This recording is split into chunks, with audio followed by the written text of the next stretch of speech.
Deworming की campaign में जो फॉर्म्स हैं दे आर वेरी इंपॉर्टेंट। इनको फिल करना आपको प्रॉपर आना चाहिए। अगर इसमें कोई आपसे मिस्टेक हो जाती है तो it can create problem for us. तो इसके अंदर जो सबसे पहला फॉर्म है वो फॉर्म 1A है। जैसे कि आपके सामने स्क्रीन पे आपको नज़र आ रहा है फॉर्म 1A। इसके अंदर आपने अपने तमाम जो एनरोल्ड स्टूडेंट्स हैं उनका डाटा एंटर करना है। तो इसके फर्स्ट कॉलम में देखें तो इसके अंदर आपके स्टूडेंट्स के नेम्स आ जाएंगे। उसके बाद जो उसका सेकंड जो कॉलम है उसके अंदर बच्चों की जेंडर आपने मेंशन करनी है। लेकिन ये चीज़ आपने माइंड में रखनी है कि उसके अंदर अगर जैसे कोई लड़की है सबा, तो उसकी जेंडर वाले खाने में आप फीमेल में 1 लिखेंगे और उसके साथ वाला जो कॉलम है, जो मेल वाला कॉलम है, वहाँ पर 0 लिखेंगे। यानी अगर लड़की का आपने टिक करना है तो आपने टिक की जगह 1 लिखना है। यानी आपका जो टिक है it will be considered as 1। आप टिक वगैरह नहीं करेंगे, ना ही क्रॉस कहीं लगाएंगे। अगर आपका डाटा आप किसी के बारे में टिक करना चाह रहे हैं कि वो वहाँ पर मौजूद है तो वहाँ पर 1 लिखेंगे और उसके साथ वाला जो कॉलम है उसको खाली नहीं छोड़ेंगे, वहाँ पर 0 ज़रूर लिखेंगे। फिर नेक्स्ट कॉलम एज का है। उसके बाद फिर नेक्स्ट जो है उसमें आपने बताना है कि टैबलेट उन्होंने च्यू की है स्टूडेंट ने, उसी जो पहले कॉलम में आपने जिसका नाम लिखा हुआ है उसी की स्टेटमेंट, उसी की डिटेल है कि अगर वो मेल ने की है तो उसकी जगह पर 1 आएगा, फीमेल ने खाई है तो उसकी जगह पर 1 आएगा और बाकी दूसरे वाले कॉलम के साथ 0 आ जाएगा। उसके बाद जो सेकंड लास्ट उसका कॉलम है उसके अंदर है कि आपका जो सीरियस एडवर्स इवेंट है वो कोई हुआ है कि बच्चा 2 आवर्स तक उसकी तबीयत ख़राब हुई हो लेकिन वो कंट्रोल हो गया हो, तो उसकी जगह पर आप 1 लिखेंगे या 0 लिखेंगे। अगर हुआ है तो 1, नहीं हुआ है तो 0।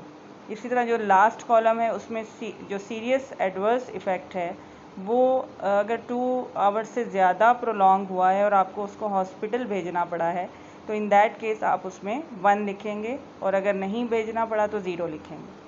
तो दैट्स हाउ आपका ये पूरा जो फॉर्म है इसके अंदर 1 और 0 आपने मार्क करना है, ताकि इससे जो डाटा है वो आपका कंप्लीट क्लियर पिक्चर पता चल जाएगी कि 0 का मतलब है नहीं और 1 का मतलब है कि यस। इसी तरह अगर नीचे आएँ तो इसके अंदर आपका जो पहला कॉलम है उसके नीचे टारगेटेड लिखे हुए हैं कि टोटल टारगेट कितने थे स्टूडेंट्स आपके इस क्लास में, मेल कितने थे और फीमेल कितने थे, उनका टोटल नंबर आप लिख देंगे।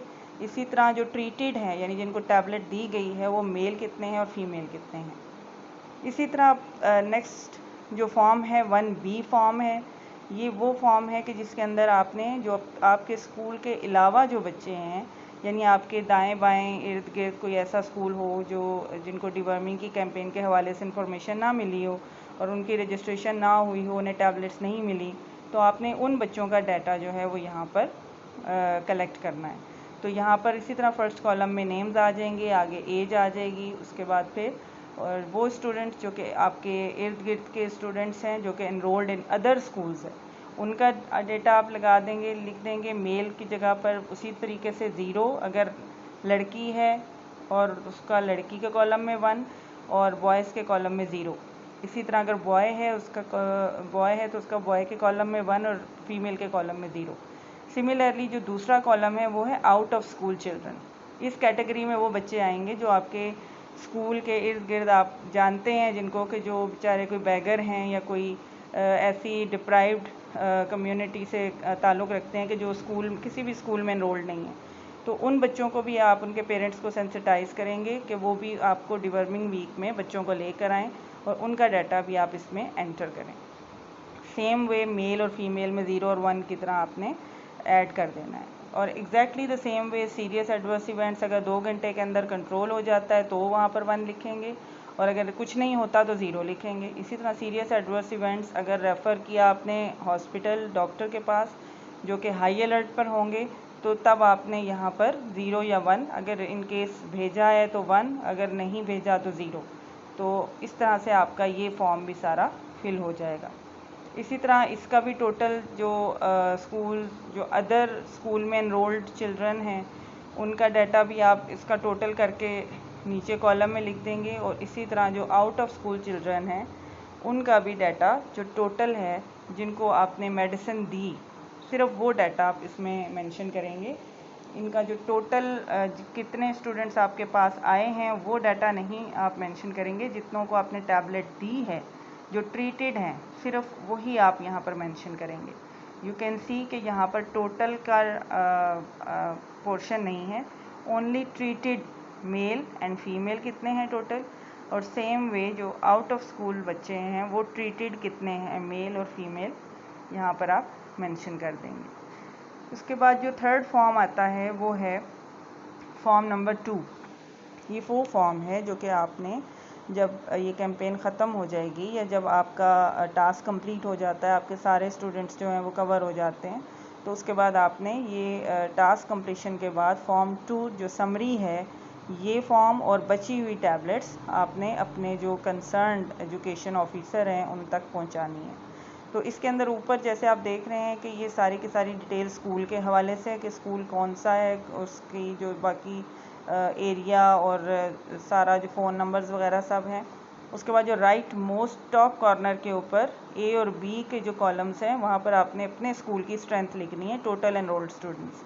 उसके बाद नीचे आएँ तो फिर डीवर्मिंग ट्रीटमेंट इन्फॉर्मेशन आपने देनी है, जिसमें सी और डी कॉलम में आपके मेल और फीमेल वो बच्चे आएंगे कि जिनको आपने जो आपके स्कूल में एनरोल्ड थे और जिनको आपने टैबलेट खिलाई है। ठीक है, टोटल ऊपर आएंगे और यहाँ पर ट्रीटेड बच्चों का नंबर आएगा। उसके बाद फिर वो टोटल स्टूडेंट्स कि जो एनरोल्ड हैं अदर स्कूल्स में, जो आपने फॉर्म 1B में जिनको एंटर किया था, यहाँ पर कॉलम ई और एफ़ में आप उनका डाटा लिखेंगे। इसी तरह अगर नेक्स्ट कॉलम में जाएं तो जो आपका जी और एच है उसके अंदर आपने जो आउट ऑफ स्कूल चिल्ड्रन थे जिनको आपने 1B में मेंशन किया था उनका टोटल नंबर लिखेंगे जिनको ट्रीट किया। उसके बाद लास्ट कॉलम है जिसमें आपने सी डी और जो आपके अपने एनरोल्ड स्टूडेंट्स हैं उनका टोटल नंबर ऊपर से लेना है और उसके बाद ट्रीटेड दोनों का नंबर उनको आपस में डिवाइड करके 100 से मल्टीप्लाई करेंगे तो आपकी जो है टोटल कवरेज आ जाएगी, टोटल परसेंटेज आ जाएगी, कि जिससे आपको पता चलेगा कि आपके जो कितनी % स्टूडेंट्स जो हैं वो ट्रीटेड हुए हैं इस डिवर्मिंग कैंपेन के दौरान। अगर तो ये परसेंटेज 75% आती है तो दैट्स फाइन, आप अपने टास्क में कामयाब हो गए हैं। लेकिन अगर 75% से कम आती है तो इन दैट केस आप 2B जो स्टेटमेंट है उसके पास जाएंगे, जिसमें आपसे पूछा गया है कि अगर 75% से नीचे आपका कवरेज रहा तो उसकी रीज़न क्या थी। आप उसके अंदर अपनी जो भी आपका एक्सपीरियंस रहा वो मेंशन करेंगे। ए पे है कि पेरेंट रिफ्यूज़ल, के पेरेंट्स माने नहीं इस टास्क के लिए, या फिर children scare due to SAE या सिवियर एडवर्स इवेंट के केस कोई हो गया जिसकी वजह से बच्चे डर गए, या फिर नॉट इनफ मेडिसिन कम पड़ गई, या lack of mobilisation and awareness in community, कोई ऐसी रीज़न हो गई जिसकी वजह से आप अवेयरनेस ना दे सके, या कोई और रीज़न, जो भी रीज़न है आपके ख्याल में वो आप यहाँ पर मेंशन करेंगे। उसके बाद नीचे आ जाएं तो मेडिसिन इन्वेंट्री है जिसमें आपने अपनी जो टैबलेट्स आपकी बच गई हैं उसकी डिटेल आपने प्रोवाइड करनी है, जिसके अंदर आप ये बताएंगे कि total number of tablets issued, कि आपको टोटल इशू कितनी हुई थी टैबलेट्स। उसके बाद फिर उसमें यूज़ कितनी हुई, ज़ाहिर है कि जो आपको टैबलेट्स दी गई उसमें से कुछ आपने यूज़ की हैं, कुछ बच गई हैं। तो इस मेडिसिन इन्वेंट्री में आपने जो बची हुई टैबलेट्स हैं उसका नंबर Y कॉलम में लिखना है, X कॉलम में आप लिखेंगे टोटल इशूड, जो आपको पता है कि 150 टैबलेट्स एक बॉटल में आपको मिलेंगी, तो वो आप यहाँ पर 150 लिख देंगे, या जितनी भी आपको 2 बॉटल्स हुई हैं तो 300 आप टैबलेट्स लिखेंगे। तो total number of use tablets आपने Y के कॉलम में लिखनी है, and total number of tablets remaining and return, कि जो बच गई हैं आपकी बॉटल्स के अंदर वो टैबलेट आप लिखेंगे Z कॉलम में।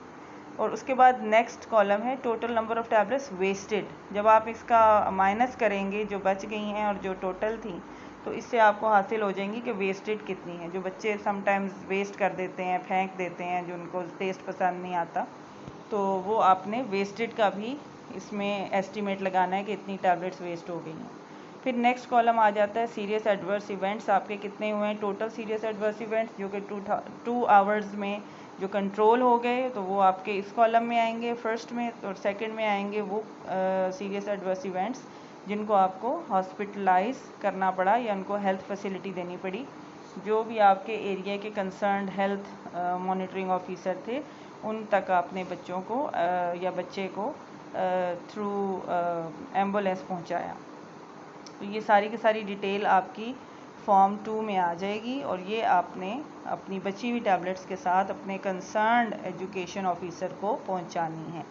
और ये आपके जो जिनकी ट्रेनिंग हुई हुई है वही टीचर इसको फिल करेगी सारी की सारी डिटेल को। उसके बाद एक और फॉर्म है जी, इसका नाम रेफरल स्लिप है। अगर इन केस के कोई सीरियस एडवर्स इवेंट हो जाता है, कोई बच्चा ऐसा है कि जिसको टैबलेट का कोई साइड इफ़ेक्ट प्रोलॉन्ग हो गया 2 आवर्स से, तो एहतियातन आपने उस बच्चे को इस रेफरल स्लिप के हमरा हेल्थ फैसिलिटी के लिए भेज देना है। और सबसे पहले उसके पेरेंट्स को भी आपने साथ इन्फॉर्म कर देना है, लेकिन ज़्यादा बेहतर है कि पहले इसको हेल्थ जो फैसिलिटी है उसके लिए भेज दिया जाए। तो इस जो रेफरल स्लिप है इसमें पेशेंट की इन्फॉर्मेशन है, पहले इसमें नेम है, डेट ऑफ बर्थ है, एज है, मेल फीमेल है, province, union council, other relevant information जो भी आपके एरिया की इन्फॉर्मेशन है वो उसमें देंगे। फिर ड्रग एडमिनिस्ट्रेट कि जो आपने टैबलेट बॉटल में से खिलाई है उसकी जेनरिक नेम ऑफ ड्रग क्या है, वो सब बॉटल से आपको इन्फॉर्मेशन मिल जाएगी। ब्रांड नेम ऑफ ड्रग क्या है, मैन्युफैक्चरर कौन है, बैच नंबर क्या है, एक्सपायरी डेट क्या है।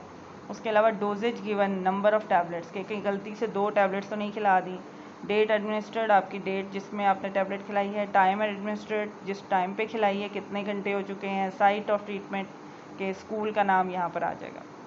Did the child chew the tablet, yes और नो और अननोन, जो भी यहाँ पर आपका आंसर होगा वो आप इसमें टिक कर देंगे। उसके अलावा was this first time that child took deworming medicine कि उसने बच्चे ने पहली दफ़ा ली है ये टैबलेट, यस या नो, या जो भी रिस्पांस होगा वो आप इसमें एंटर कर देंगे। तो ये जो ऐसे ही रेफरल स्लिप है ये आपने बच्चे के हमरा भेजनी है, ताकि जो भी डॉक्टर असाइंड है उस ड्यूटी के ऊपर वो उस बच्चे के बारे में जो बेसिक डिटेल्स हैं उसको पता चल जाएंगी और उसके बाद फिर वो he will be in a better position to handle the situation. उसके बाद फिर ये हेल्थ फैसिलिटी के रिप्रेजेंटेटिव की तरफ से जो एक स्लिप है जो कि उनके कंसर्निंग है, इसका आपसे कोई ख़ास ताल्लुक़ नहीं है तो इसको हम छोड़ देते हैं। बाकी इस जो आपका ये मैनुअल मिलेगा इसके अंदर डिफरेंट एक्टिविटीज़ हैं जो आपको बताई गई हैं कि रोल प्ले के ज़रिए आप बच्चों को सेंसिटाइज़ करें, पेरेंट्स को लूप में लें, उन्हें बताएं इस कैंपेन के हवाले से। और उसके अलावा सारे की सारी मेथडोलॉजी बताई गई है, आपकी रहनुमाई की गई है कि आप किस तरीके से बच्चों का इंटरेस्ट भी डेवलप कर सकते हैं और उन्हें इसका कॉन्सेप्ट दे सकते हैं। बच्चों को पता ज़रूर होना चाहिए कि हम क्या करने जा रहे हैं और ये इनकी हेल्थ के लिए कितनी इम्पोर्टेंट है। तो ये सारी की सारी जो एक्टिविटीज़ हैं ये उसमें बताई गई हैं आपके मैनुअल के अंदर। और उसके अलावा अगर कोई डिफ़िकल्ट मामला आ जाता है उसको कैसे संभालना है उसके बारे में भी गाइडलाइंस दी गई हैं। इसको पढ़ना बहुत ज़रूरी है। आप सब लोग जिनकी भी ट्रेनिंग हो चुकी है आप इसको एक दफ़ा डिटेल से पूरे के पूरे मैनुअल को ज़रूर पढ़ें और जिनकी ट्रेनिंग नहीं हुई है उनके लिए भी इक्वली ये इम्पॉर्टेंट है कि इसको पढ़ें ताकि आपको बेहतर